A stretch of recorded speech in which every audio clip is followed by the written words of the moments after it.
ಬಯಸುತ್ತಾನೆ ಅವನೇ ನನ್ನ ಪತಿ. ಅದೇನು ಇದು? ಇಷ್ಟೊಂದು ದೀಪಗಳು ಒಮ್ಮೆಲೆ ಉರಿಯುತ್ತಾ ಇದೆ, ಅದು ಇಷ್ಟು ವೇಗವಾಗಿ ಯಾರಿರಬಹುದು? ಒಂದು ರಾಗ ಕೇಳಿ ಬರ್ತಾ ಇದೆ, ಹಾಗಿದ್ದರೆ ಆ ರಾಗವೇ ಈ ರಾಗ ಆಗಿರಬಹುದು. ಹಾಗಾಗಿ ಅಲ್ಲಿ ಯಾರಿದ್ದಾರೆ ಎನ್ನುವ ಹಾಗೆ ನೋಡಿ ಕರೆದುಕೊಂಡು ಬಾ.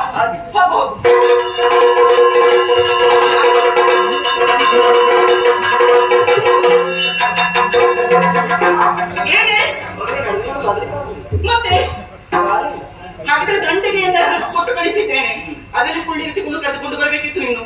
ಹಾಗೆ ಮಾಡಿದೆ. ಹೌದಾ? ಎಲ್ಲಿಂದ?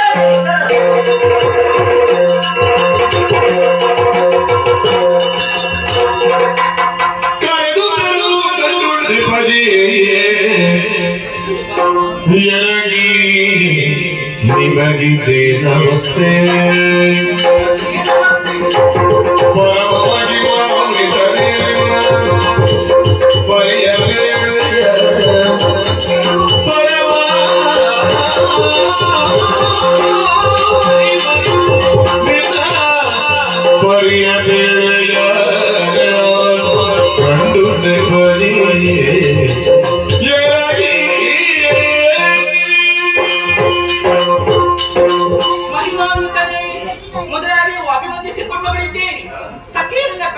ಯಾವೆನ್ನುವ ಹಾಗೆ ಕರೆತನ್ನೆನ್ನುವ ಹಾಗೆ ಹೇಳಿದ್ರೆ ನಿಮ್ಮನ್ನು ಕಂಡಾಗ ನನಗೆ ಆಶ್ಚರ್ಯವಾಗ್ತಾ ಇದೆ. ಕರಚರಣಗಳು ಕಾಣ್ತಾ ಇಲ್ಲ, ಕಣ್ಣೀರಿಡ್ತಾ ಇದ್ದೀರಾ. ನಿಮ್ಮ ಈ ಪರಿಸ್ಥಿತಿಗೆ ಕಾರಣ ಯಾರು? ನೀವು ಯಾರು ಎನ್ನುವಂತಹ ವಿಚಾರವನ್ನು ಹೇಳಬಹುದೇ? ಅತಿ ಚೆಲುವಿಕೆಯಾದಂತಹ ನೀನು ನನ್ನ ಪರಿಚಯವನ್ನು ಕಟ್ಟಿಕೊಂಡು ಏನಾಗಬೇಕು ಬೇಕು. ಅದರಲ್ಲಿಯೂ ಕೂಡ ನಿಮ್ಮ ಈ ರಾಗವನ್ನು ಕೇಳುವಂತಹ ಸಮಯದಲ್ಲಿ ಪುನರಪಿ ಕೇಳಬೇಕೆಂಬ ಬಯಕೆ ಆಡಬಹುದೇ? ಒಂದಂತೂ ಸತ್ಯ, ನೀವು ಹಾಡಿದ ನಿನ್ನದ್ದು ಸರಾಗವೇ ಸುರಾಗವೇ ಮಾತಾಡುವಾಗ ಕೇಳುವ ಅಂತ ಆಗುತ್ತದೆ. ನೀವು ಹಾಡುವಾಗ ನನಗೆ ಕೇಳುವಂತ ಆಗ್ತಾ. ಆದರೆ ಆ ದೀಪದ ಸುರಾಗವನ್ನು ಹಾಡಿದ ಬಾಗಿಲು ಹೇಳಬೇಕು, ಹಾಡಬೇಕೆ? ಒಮ್ಮೆ ಹಾಡಿ.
ಮಧ್ಯರಾತ್ರಿಯ ಸಮಯವಾದ್ದರಿಂದ ಸಂಸತ್ತೂರಿಕಾ ತಲುಪದಲ್ಲಿ ಹಾಯಾಗಿ ನಿದ್ರಿಸಿರುವಂತಹ ಕಾಲದಲ್ಲಿ ಎಚ್ಚೆತ್ತು ನೋಡುತ್ತೆ.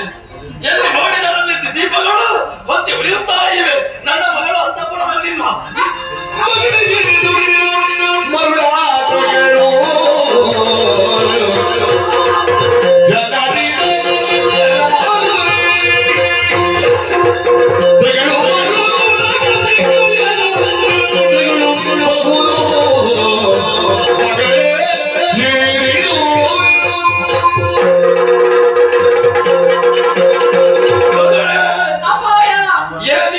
ಏನಿದು ಮಧ್ಯರಾತ್ರಿಯ ಸಮಯದಲ್ಲಿ ಅಂತಃಪುರವನ್ನು ಬಿಟ್ಟು ಇಲ್ಲಿಸಿ ಎಲ್ಲಿಯಾದ್ರೂ ವಿದ್ವಾಂಸರು ನಮ್ಮವರು ನೋಡಿದರೆ ಕೆಟ್ಟ ದೃಷ್ಟಿಯಿಂದ ನೋಡ್ಲಿಕ್ಕಿಲ್ಲವೇ? ಯಾಕೆಲ್ಲಿಗೆ ಬಂದೆ? ಏನೋ ಒಂದು ಭಾಗ ಕೇಳಿದೆ, ಅದು ಯಾರು ಹಾಡಿದ್ದು?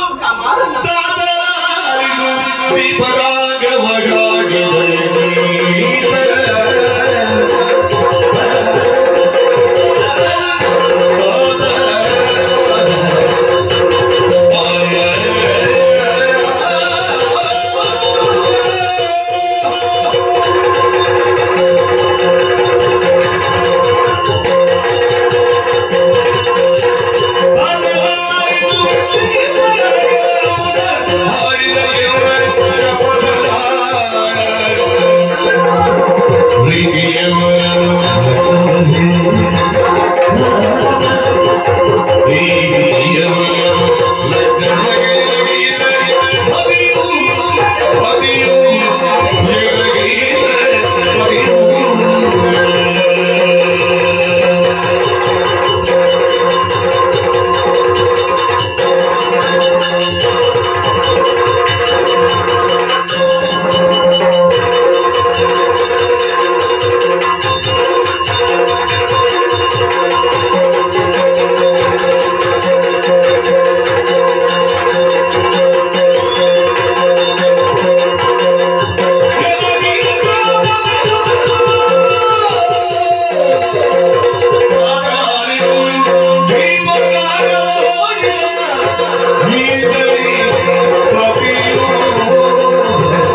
ಯಾಕಿಷ್ಟು ಇವತ್ತೇನಾಗುತ್ತಾ ಉಂಟು ನನಗೆ ಗೊತ್ತಾಗ್ತಾ ಇಲ್ಲ. ಹೌದಾ? ಹೌದೌದು ಅಪ್ಪ.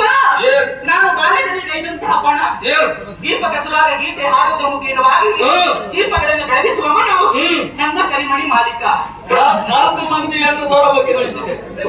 ಸೌರಭಕ್ಕ ದೊಡ್ಡವರಲ್ಲಿದ್ದಾರೆ ಅಲ್ಲವೇ? ಮತ್ತೆ ಅಂಗೀಕಾರದಲ್ಲಿ ವಿದ್ವಾಂಸರಾದವರನ್ನು ಹುಡುಕಿಕೊಂಡು ಮತ್ತೆ ತಾಂಡವರಿಗೆ ಕಳಿಸಿದ್ದೇನೆ 8 ಮಂದಿ. ಅಲ್ಲಿ ಯಾಕೆ ಅಲ್ಲಿ ಯಾರಿದ್ದಾರೆ?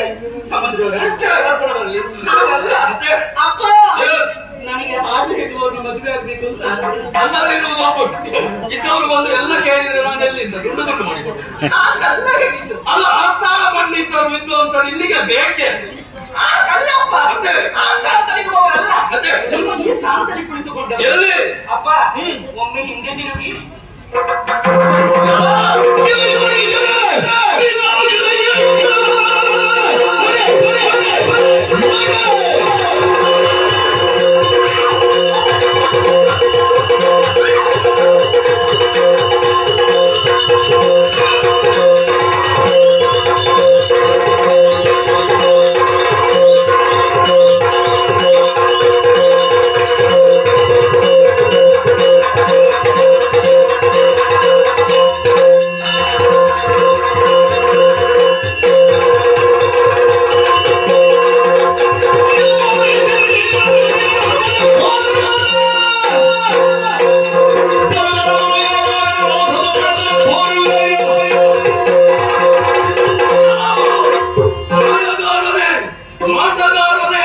ಯಾವುದೋ ಭಸ್ಮ ಪ್ರಯೋಗ ಮಾಡಿ ನನ್ನ ಮಗಳ ಮಾತನ್ನು ಹಾಳು ಮಾಡಿದೆ. ಅಂದು ಆ ಕಾಡಿನಲ್ಲಿ ಕೈಕಾಲುಗಳನ್ನು ಕತ್ತರಿಸುವಂತೆ ಮಾಡಿದರೂ ಕೂಡ ನನ್ನ ಅರಮನೆ ಒಬ್ಬರಿಗೆ ಬೇರೆ ಇಲ್ಲದೇನಿರುವೆ ಅಲ್ಲ. ಇನ್ನು ನಿನ್ನನ್ನು ಬದುಕು ಉಳಿದು ಕೊಡುವುದಿಲ್ಲ. ಅವಕಾಶವನ್ನು ಮಾಡಿಕೊಡಲಾರೆ ಕೊಟ್ಟಿದ್ದಾರೆ ಕಲಿಗು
ಕೇಳಲಾರೆ ಆ ಪ್ರಭು ನನ್ನ ಮೊರೆಯನ್ನು ಆಲಿಸುತ್ತಂದೆ. ಅಪಾರ ಮಹಿಮನಾಗಿರುವಂತಹ ನಿನ್ನ ಮಹಿಮೆಯನ್ನರಿಯದೆ ನಿನ್ನನ್ನು ಹೀಯಾಳಿಸಿದೆ, ನಿಂದಿಸಿದೆ, ಜರದೆ ಪ್ರಭು. ನನ್ನಿಂದಾದದ್ದು ಅಪರಾಧ, ನಾ ಒಪ್ಪಿಕೊಡುತ್ತೇನೆ. ಸಂಪೂರ್ಣವಾಗಿ ನಿನಗೆ ಶರಣು ಬಂದಿದ್ದೇನೆ ತಂದೆ. ನನಗಿದ್ದದ್ದು ರೂಪಮದ, ಅಧಿಕಾರದ ಮದವಿತ್ತು, ಸಂಪತ್ತಿದೆ ಎನ್ನುವಂತಹ ಅಹಂಕಾರ ಇತ್ತು ತಂದೆ. ಪರಿಣಾಮವಾಗಿ ನಿನ್ನನ್ನು ನಿಂದಿಸಿದ್ದರ ಜೊತೆಯಿಂದಲಾಗಿ ಕಡು ಕಷ್ಟಕ್ಕೆ ಒಳಗಾಗಿದ್ದೇನೆ ಪ್ರಭು. ಉಳಿಯುವಂತಹ ಹಾಗೆ ಕಾಡುತ್ತಾ ಇಲ್ಲ. ನನ್ನ ಕೊರಳೆ ಹೋಗುವಂತಹ ಸ್ಥಿತಿ ಒದಗಿ ಬಂದಿದೆ ಪ್ರಭು. ಶನೀಶ್ವರ, ನನಗೆ ಒದಗಿ ಬಂದಂತಹ ಈ ದುರಂತ ಸ್ಥಿತಿಯಿಂದ ಬಾಳು ಆಡಿಸುವುದಕ್ಕೆ ನೀನಲ್ಲದೆ ಬೇರೆ ಯಾರಿದ್ದಾರೆ ಹೇಳು. ನೀರಾಜ್ಞರ ಸಮಾಭಾಸಂ ರವಿಪುಂಖ್ಯಮಾಗ್ರಜು ಛಾಯಾ ಮಾರ್ತಾಂಡ ಸಂಭೂತಂ ಶನೈಶ್ಚರಂ ತಮ ತಮಾಮಿ.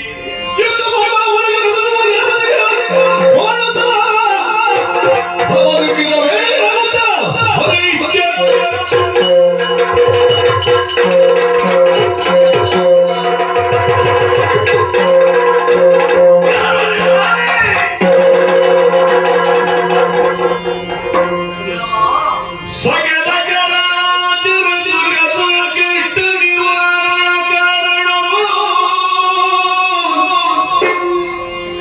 ಅತಿಂಕ ಚರಿತ ಸರ್ವಗುಣಾಯುತ ಸುರೀನ ಕಾಯ ಸುಖ ಸೌಭಾಗ್ಯದಿ ಸಕಲ ಸಂಪದಾಯಕ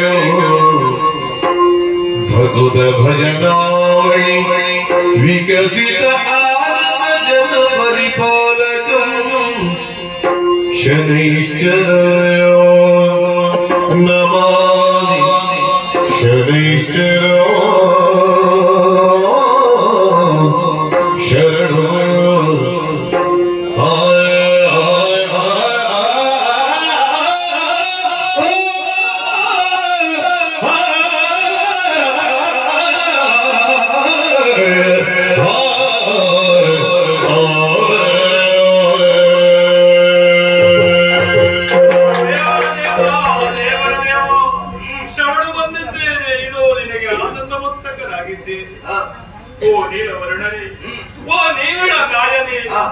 ನೀನು ಕಡು ಕಷ್ಟವನ್ನು ಒದಗಿಸಿದರೂ ಕೂಡ ಸುಖವೇವಂತಹ ದೇವ ಎನ್ನುವುದನ್ನು ನಾನು ಸಂಪೂರ್ಣವಾಗಿ ಅರ್ಥ ಮಾಡಿಕೊಂಡಿದ್ದೇನೆ ಪ್ರಭು.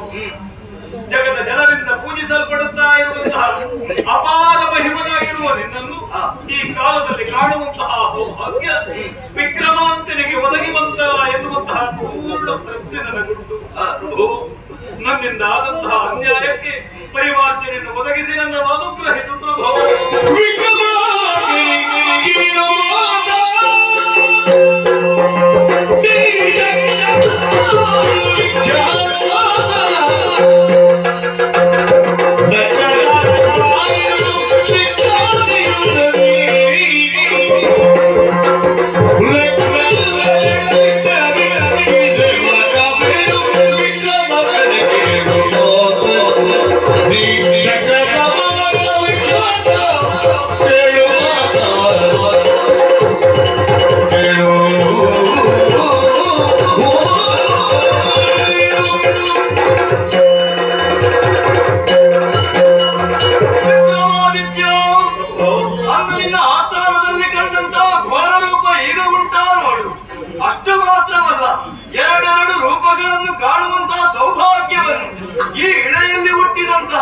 ಯಾವ ವ್ಯಕ್ತಿಯೂ ಹೊಂದಲಾರ ಅಂತಹ ನನ್ನ ಎರಡು ದಿವ್ಯ ರೂಪಗಳನ್ನು ನಿನಗೆ ಕರುಣಿಸುತ್ತಾ ಇದ್ದೇನೆ ವಿಕ್ರಮಾದಿತ್ಯ.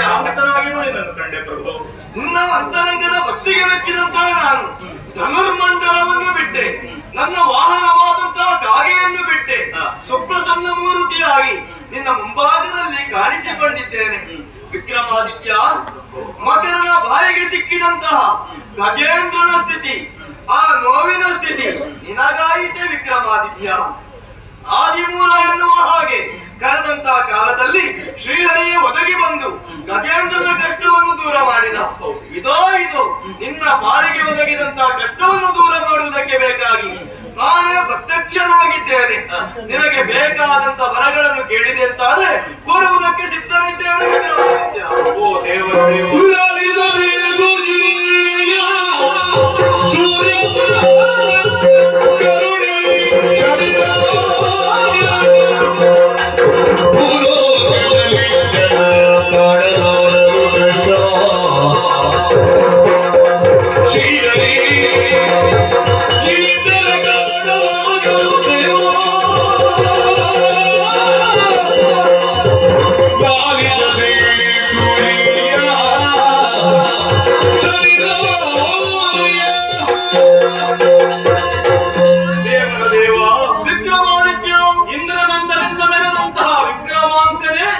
ನಿನ್ನ ಬಾಧೆಯನ್ನು ತಾಳಲಾರದೆ ಕಡು ಕಷ್ಟಕ್ಕೆ ಒಳಗಾಗುತ್ತಾನೆ ಅಂತಾದ್ರೆ ಜಗತ್ತಿನಲ್ಲಿರುವಂತಹ ಸಾಮಾನ್ಯ ಜನರ ಪಾಡೇನು ಹೇಳು.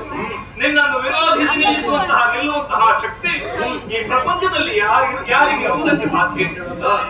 ಹಾಗಾಗಿ ನಾನು ನನಗೆ ಬೇಕಾಗಿ ಏನನ್ನು ಕೇಳಲಾರೆ. ಒಂದೇ ಒಂದು ಭಿನ್ನಪ್ಪ, ಯಾವ ಕಾರಣಕ್ಕೂ ಸುದೀರ್ಘ ಅವಧಿಯವರೆಗೆ ಕಡು ಕಷ್ಟವನ್ನು ನೀ ಕೊಡಕೂಡದು ಪ್ರಭು, ಕೊಡಕೂಡದು. ಸಂತೋಷವಾಯಿತು ವಿಕ್ರಮಾದಿತ್ಯ, ಸಂತೋಷವಾಯಿತು. ಸ್ವಾರ್ಥವನ್ನು ಬಯಸುವವನಿಗೆ ಅರಸ ಎನ್ನುವ ಹಾಗೆ ಹೆಸರಲ್ಲ. ಪರಾರ್ಥದ ಕುರಿತಾದಂತಹ ಚಿಂತನೆ ಮಾಡುವವನೇ ನಿಜವಾದ ವಿಕ್ರಮಾದಿತ್ಯ, ನೀನು ನಿನಗಾಗಿ ಏನನ್ನು ಕೇಳದೆ ಹೋದ್ರು ವಿಶೇಷವಾದಂತ ಅನುಗ್ರಹವನ್ನು ನಾನು ನಿನಗಾಗಿ ಮಾಡುತ್ತಾ ಇದ್ದೇನೆ. ಕಳೆದುಕೊಂಡಂತ ಕೈಕಾಲುಗಳನ್ನು ಅಷ್ಟು ಮಾತ್ರವಲ್ಲ, ಹಿಂದೆ ಇದ್ದಂತ ರೂಪ ಸೌಂದರ್ಯಕ್ಕಿಂತಲೂ ಮಿಕ್ಕಿನ ರೂಪ ಸೌಂದರ್ಯವನ್ನು ಅನುಗ್ರಹಿಸುತ್ತೇನೆ.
ಮೆಚ್ಚಿದೆ ವಿಕ್ರಮಾದಿತ್ಯ, ಮೆಚ್ಚಿದೆ. ನೇ ಕೊಟ್ಟಂತ ಕಷ್ಟದ ದಿನಗಳು ಎಂದಿಗೆ ಪೂರ್ಣವಾಯಿತು ವಿಕ್ರಮಾದಿತ್ಯ. ಹಾಗೆಂದು ಒಲಿದು ಬಂದಂತ ಶನಿ ಏನನ್ನು ಅನುಗ್ರಹಿಸಬಲ್ಲ ಎನ್ನುವುದನ್ನು ಪ್ರಪಂಚ ಮುಖಕ್ಕೆ ನಾನು ತೋರಿಸಿಕೊಡಬೇಕಾಗಿದೆ. ಇಲ್ಲದೆ ಹೋದ್ರೆ ಧರೆಯಲ್ಲಿರುವಂತಹ ಮಂದಿಗಳು ಶನಿ ಕ್ರೂರ ಗ್ರಹ ಎನ್ನುವ ಹಾಗೆ ಭಾವಿಸ್ತಾರೆ, ಕಷ್ಟವನ್ನು ಕೊಡುವ ಎನ್ನುವ ಹಾಗೆ ಭಾವಿಸ್ತಾರೆ. ಒಲಿದು ಬಂದಂತಾದ್ರೆ ರವಿಯ ಅನುಗ್ರಹದಿಂದ ಹೊರಗೆ ಬರಬಹುದಾದಂತಹ ರಾಜಯೋಗ, ಶುಕ್ರನ ದೆಸೆಯಿಂದ ಹೊರಗೆ ಬರಬಹುದಾದಂತಹ ಶುಕ್ರ ದೆಸೆ, ಈ ಎರಡು ವಿಶೇಷವಾದಂತಹ ಅನುಗ್ರಹಗಳಿಗಿಂತಲೂ ವಿಶೇಷವಾದಂತಹ ಅನುಗ್ರಹವನ್ನು ಶನಿ ಒಲಿದ ಅಂತಾದ್ರೆ ಮಾಡಬಲ್ಲ. ಸಂವಿಧಾನದಲ್ಲಿ ಭಿನ್ನ ಮೊದಲೇ ಒಂದು ವಿವಾಹವಾಗಿದೆ, ಇಬ್ಬರು ಹುಡುಗಿಯರು. ವಿಕ್ರಮಾದಿತ್ಯ, ಹಾಗೆಂದು ಕೇವಲ ಮದುವೆಯ ಬಗ್ಗೆ ನೀನು ಚಿಂತೆ ಮಾಡುವುದಲ್ಲ, ನಿನಗೆ ಬೇಕಾದಂತ ಕರ್ತವ್ಯಗಳು ಇನ್ನಷ್ಟು ಮಾಡುವುದಕ್ಕೆ ಉಂಟು. ನಿನಗೆ ಕೊಟ್ಟಂತಹ ಈ ಕಷ್ಟ ದಿನಗಳನ್ನು ಗ್ರಂಥ ರೂಪದಲ್ಲಿ ನೀನು ಬರೆಯಬೇಕು ವಿಕ್ರಮಾದಿತ್ಯ. ಅದು ಮುಂದಕ್ಕೆ ವಿಕ್ರಮಾದಿತ್ಯ ಚರಿತ್ರೆ ಶನೈಶ್ಚರ ಮಹಾತ್ಮ ಎನ್ನುವ ಹಾಗೆ ಲೋಕ ಪ್ರಸಿದ್ಧಿಯನ್ನು ಹೊಂದುವುದಕ್ಕೆ ಉಂಟು. ಈ ಗ್ರಂಥವನ್ನು ಪ್ರತಿದಿನ ಯಾರೆಲ್ಲ ಭಜಿಸುತ್ತಾರೋ, ಒಂದು ವೇಳೆ ಪ್ರತಿದಿನ ಭಜಿಸುವುದಕ್ಕೆ ಅಸಾಧ್ಯವಾಯಿತು ಅಂತಾದ್ರೆ ನನ್ನ ದಿವಸವಾದಂತಹ ಶನಿವಾರದ ದಿವಸ ಯಾರು ಭಜಿಸುತ್ತಾರೋ, ಒಂದು ವೇಳೆ ಶನಿವಾರವೂ ಭಜಿಸುವುದಕ್ಕೆ ಅಸಾಧ್ಯವಾಯಿತು ಅಂತಾದ್ರೆ ತಮಗೆ ಇಚ್ಛಿಸಿದಂತಹ ದಿನಗಳಲ್ಲಿ ಯಾರು ಭಜಿಸುತ್ತಾರೋ ಅವರಿಗೆ ಬೇಕಾದಂತಹ ಭೋಗಭಾಗ್ಯಗಳನ್ನು ನಾನು ನೀಡುವುದಕ್ಕಿದ್ದೇನೆ. ಒಂದು ವೇಳೆ ಪಠಿಸುವುದಕ್ಕೆ ಅಸಾಧ್ಯವಾಯಿತು ಅಂತಾದ್ರೆ ಕೇಳಬಹುದು, ಒಂದು ವೇಳೆ ಪಠಿಸುವುದಕ್ಕೂ ಕೇಳುವುದಕ್ಕೂ ಅಸಾಧ್ಯವಾಯಿತು ಅಂತಾದ್ರೆ ಎಲ್ಲಿಯಾದ್ರೂ ಈ ಗ್ರಂಥವನ್ನಿಟ್ಟು ಪೂಜೆ ಮಾಡಿದ್ರು ಅಂತಾದ್ರೆ ಭೋಗ ಭಾಗ್ಯಗಳನ್ನು ಒದಗಿಸಿಕೊಡ್ತೇನೆ, ಸತ್ಪುತ್ರರನ್ನು ಅನುಗ್ರಹಿಸಿಕೊಡ್ತೇನೆ. ಅಷ್ಟು ಮಾತ್ರವಲ್ಲದೆ ವಿಶೇಷವಾದಂತಹ ಶನಿಯ ಕೃಪಾ ಕಟಾಕ್ಷವನ್ನು ಒದಗಿಸಿಕೊಡ್ತೇನೆ. ಆ ಗ್ರಂಥಕ್ಕೆ ಯಾರಾದ್ರೂ ದೂಷಣೆಯನ್ನು ಮಾಡಿದ್ರು ಅಂತಾದ್ರೆ ನನ್ನದಾದಂತಹ ಕ್ರೂರ ದೃಷ್ಟಿಗೆ ಬಲಿಯಾಗುತ್ತಾರೆ. ದ್ವಾದಶ ರಾಶಿಯಲ್ಲಿದ್ರು ಅವರನ್ನು ಪೀಡಿಸದೆ ನಾನು ತೊಲಗುತ್ತೇನೆ ವಿಕ್ರಮ. ಅಷ್ಟು ಮಾತ್ರವಲ್ಲ, ನಿನಗೆ ಬಂದಂತ ಅಪವಾದಗಳಿಂದ ಮುಕ್ತಿಯನ್ನು ಹೊಂದುವಂತಹ ಕಾಲ ಸನ್ನಿಹಿತವಾಗಿದೆ. ನಿನಗಾಗಿ ಆಶ್ರಯವನ್ನು ಕೊಟ್ಟಂತಹ ಆ ರಾಮಣ್ಣ ಗಾಣಿಗರಿಗೆ ಒಂದು ಊರನ್ನು ಉಂಬಳಿಯಾಗಿ ನೀನು ನೀಡಬೇಕು. ಅದು ಮುಂದಕ್ಕೆ ನನ್ನ ಪ್ರಸಿದ್ಧ ಕ್ಷೇತ್ರವೇ ಆಗಿ ಬೆಳಗುವುದಕ್ಕೆ ಉಂಟು. ಅಲ್ಲಿ ನಾನು ಭಕ್ತರನ್ನು ಬರೆಯುವಂತಹ ಶನೈಶ್ಚರನಾಗಿ ನೆಲೆಯುವುದಕ್ಕಿದ್ದೇನೆ. ಮುಂದೆ ಸಾಗುವಂತಹ ವೇಳೆಯಲ್ಲಿ ನಿನಗೆ ಬಂದಂತಹ ಕಳ್ಳತನದ ಅಪವಾದದಿಂದಲೂ ನಾನು ದೂರ ಮಾಡುವುದಕ್ಕಿದ್ದೇನೆ. ಯಾವ ಅಂತಃಪುರದಲ್ಲಿ ನಿನಗೆ ಅಪವಾದ ಬಂತು ಅದೇ ಅಂತಃಪುರಕ್ಕೆ ಸಕಲ ಪರಿವಾರ ಸಹಿತನಾಗಿ ನೀನು ಹೋಗಿ ನನ್ನನ್ನು ಸ್ತುತಿಗೈದೆ ಅಂತಾದ್ರೆ ಆ ಅಪವಾದದಿಂದಲೂ ದೂರವಾಗುತ್ತಿ. ಆಗ ಅಷ್ಟು ಮಾತ್ರವಲ್ಲದೆ ನಿನಗಾಗಿ ಕಾಯುತ್ತಾ ಇರುವಂತಹ ಆಲೋಲಿಕೆಯನ್ನು ನೀನು ವಿವಾಹವಾಗಬೇಕು, ಪದ್ಮಾವತಿಯನ್ನು ನೀನು ವಿವಾಹವಾಗಬೇಕು. ಮುಂದಕ್ಕೆ ನಿನ್ನ ಜೀವನವೇ ಚರಿತ್ರೆ ಎನ್ನುವ ಹಾಗೆ ಸಾಧಿಸಲ್ಪಡುತ್ತದೆ. ವಿಕ್ರಮಾದಿತ್ಯ ಶಕೆ ಎನ್ನುವುದನ್ನು ನಾನು ನಿರೂಪಿಸಿಕೊಳ್ಳುತ್ತೇನೆ. ನಿನ್ನ ಹೆಸರು ಆ ಚಂದ್ರಾರ್ಕವಾಗಿ ಬೆಳಗುವ ಹಾಗೆ ನಾನು ಅನುಗ್ರಹಿಸುತ್ತೇನೆ.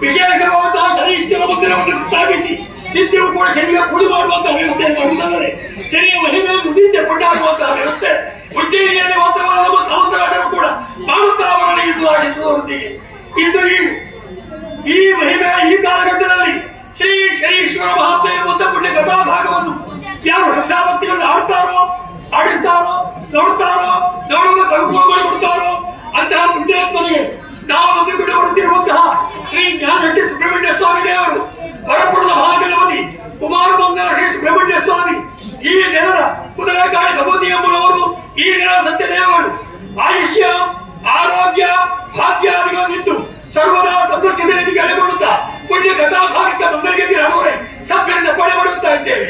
ಸತ್ಯ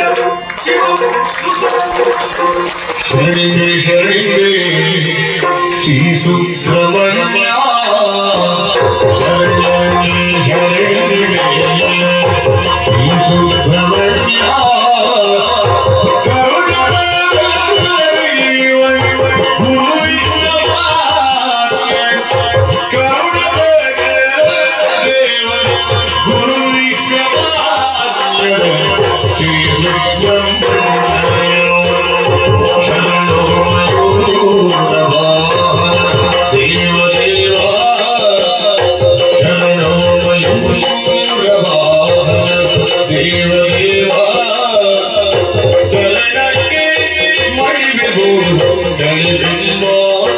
Oh